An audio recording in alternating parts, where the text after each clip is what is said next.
नमस्कार भाइयों, आप सभी कैसे हो? आई होप कि आप लोग बहुत ही मज़े में होंगे, बहुत ही एंजॉय में होंगे। चलिए आज हम चलते हैं त्रिकोणमिति का परिचय चैप्टर से प्रश्नवाली 8.1 का क्वेश्चन देखते हैं और फिर उन्हें सॉल्यूशन करते हैं। भाइयों, क्वेश्चन ये है कि त्रिभुज एबीसी में जिसका कोण बी समकोण है और AB बराबर 24 सेंटीमीटर और BC बराबर 7 सेंटीमीटर, तो निम्नलिखित का मान ज्ञात कीजिए। ऐसा हमें पूछा जा रहा है। ठीक, नंबर 1 क्वेश्चन है एक का साइन ए और कॉस ए का मान, यानी कि साइन का मान निकालना है कोण ए के आधार से और कॉस का मान निकालना है कोण ए के आधार से। फिर दूसरी क्वेश्चन वही है कि साइन का मान कोण सी के आधार से निकालनी है और कॉस का मान कोण सी के आधार से निकालनी है। चलिए सबसे पहले हम इस त्रिभुज को देख लें। समकोण त्रिभुज है ये, और इसमें पहले क्वेश्चन में दे दिया गया है कि कोण बी समकोण है, तो हमने जो त्रिभुज खींची है इसमें कोण बी समकोण है और ये ए बी का मान 24 सेंटीमीटर है, तो हमने ए बी का मान 24 सेंटीमीटर रखा है और BC का मान 7 सेंटीमीटर है, तो हमने BC बराबर 7 सेंटीमीटर, यानी कि BC का जो लंबाई है वो 7 सेंटीमीटर का है।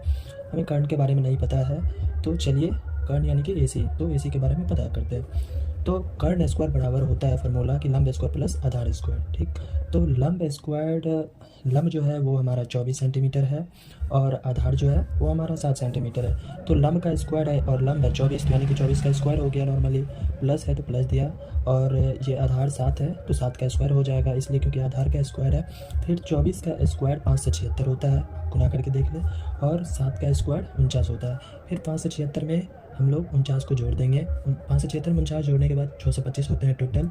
तो कर्ण स्क्वायर बराबर 625 हमारे निकल के आए। ठीक, अब कर्ण बराबर ये स्क्वायर जो है जब इस साइड आएगा, यानी कि बराबर के इस साइड जब स्क्वायर आता है तो ये स्क्वायर रूट हो जाता है। तो कर्ण स्क्वायर बराबर 625 था, अब कर्ण स्क्वायर को जब इस साइड लाए तो ये स्क्वायर रूट में आ गया।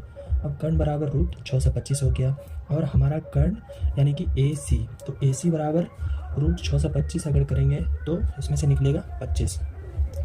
अब हम चलिए आते हैं क्वेश्चन 1 पे, इसलिए क्योंकि हमारा आधार पता ही है, मुझे कर्ण पता ही है, सॉरी कर्ण ये है और ये पता ही है, लंब जो है 24 सेंटीमीटर ये पता हो ही है।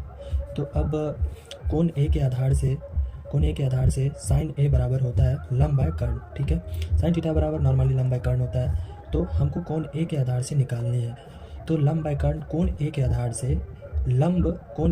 से लंब हो जाती है BC, यानी कि BC बराबर 7 सेंटीमीटर, तो हमने 7 लिखा है। ठीक है, फिर कर्ण हो जाता है, कर्ण तो AC है और कर्ण बराबर हमें निकला है 25, तो यानी कि 7/25 हो गया।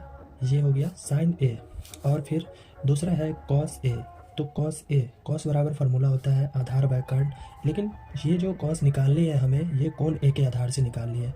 तो कोण ए के आधार से ए के सामने वाली जो भुजा होगी वो होगी लंब, और ए की बगल वाली जो भुजा होगी वो होगी आधार। तो कोण ए के आधार से हमारा लंब क्या हो जाता है 7 सेंटीमीटर, और आधार क्या हो जाता है 24 सेंटीमीटर, और कर्ण क्या हो जाता है 25। तो कर्ण तो फिक्स तो होता है यार, कर्ण का कोई बात ही नहीं है, कर्ण 25 फिक्स ही है। जब भी बदलते हैं तो एंगल के हिसाब से कभी आधार बदल जाते हैं या फिर कभी आधार के बाद लंब बदल जाते हैं। तो कॉस ए बराबर हमें आधार बाय कर्ण निकालना है, तो कोस ए के आधार से आधार ये हो जाती है 24 सेंटीमीटर और कर्ण 25 तो है ही भाई, तो 24/25 ये हो जाता है आंसर आपका साइन ए और कॉस ए का। क्वेश्चन 1 का 1 नंबर सॉल्व हो जाता है। इसी तरह से दूसरा क्वेश्चन है हमारा साइन सी और कॉस सी, यानी कि इसमें भी साइन का मान और कॉस का मान ही निकालना है, बस इसमें एंगल चेंज कर दिया गया, यानी कि कोण जो है कोण सी, और इसमें भी कोण सी के आधार से, जैसे इसमें हम लोगों ने कोण ए और कोण ए के आधार से निकाला था, उसी तरह से कोण सी और कोण सी के आधार से हमें निकालनी है। तो कोण सी के आधार से हमारा जो ये समकोण है, ये लंब हो जाता है और ये आधार हो जाता है कोण सी के आधार से। तो वैसे साइन थीटा बराबर नॉर्मली होता है लंब बाय कर्ण, और कोण सी के आधार से हमें लंब बाय कर्ण निकालनी है।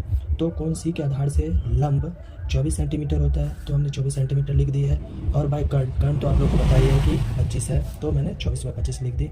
और फिर दूसरा क्वेश्चन है कॉस सी, यानी कि मतलब कि कोण सी के आधार से हमको कॉस थीटा का भी मान निकालना है। तो सी के आधार से जो हमारा आधार है वो 7 सेंटीमीटर होता है, तो हमने 7 सेंटीमीटर लिख दिया। और बाय क्या होता है कर्ण हमारे पास 25 सेंटीमीटर है, तो 7/25। इस तरह से ये क्वेश्चन 1 यानी कि 8.1 का क्वेश्चन 1 का ये जो 2 क्वेश्चन थे ये हमने सॉल्व कर दिए। अगर भाई वीडियो अच्छी लगी हो तो प्लीज़ लाइक कर दे, ताकि मेरा हौसला बना रहे और मैं इससे भी आगे का वीडियो बना सकूं। धन्यवाद, जय हिंद।